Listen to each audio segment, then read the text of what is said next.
Hello. Good afternoon po sa lahat. Good morning and good evening. Magandang araw, magandang gabi sa lahat ng ating mga taga-panood.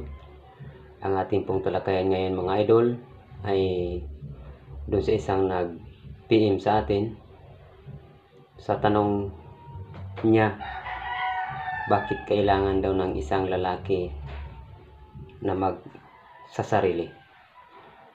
Ito po mga idol, bibigay ako ng kasagutan kung successful kayo sa sagot ko or kinulang kayo na po ang bahala. Basta ako sasagutin ko tong tanong na to para may ibabato ako sa kanya.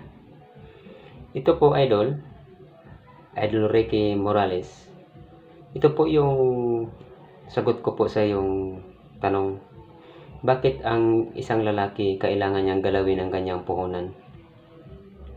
Ginagalaw po ng lalaki ang kanyang puhunan dahil kailangan niya yung lumago or umasinso. Ang ibig sabihin, pag nagalaw niya ang puhunan niya, ang kanyang utak maganda ang yan, para nakawala ng stress sa sarili, parang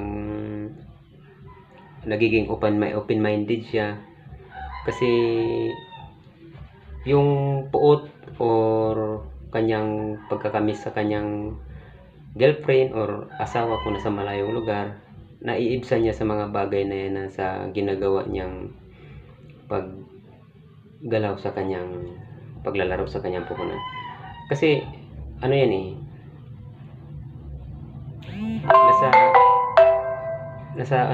nasa utak lang natin ang problema. Pero kagaya sa lalaki, hindi bawal sa lalaki na araw-araw gagawin yun. Kasi yan, nakakadagdag yan ng healthy sa katawan. Parang, yung parang malakas ang kanyang pag-iisip, kanyang presko niyang mga katawan. Hindi mabagal ang kanyang tibok ng kanyang puso kasi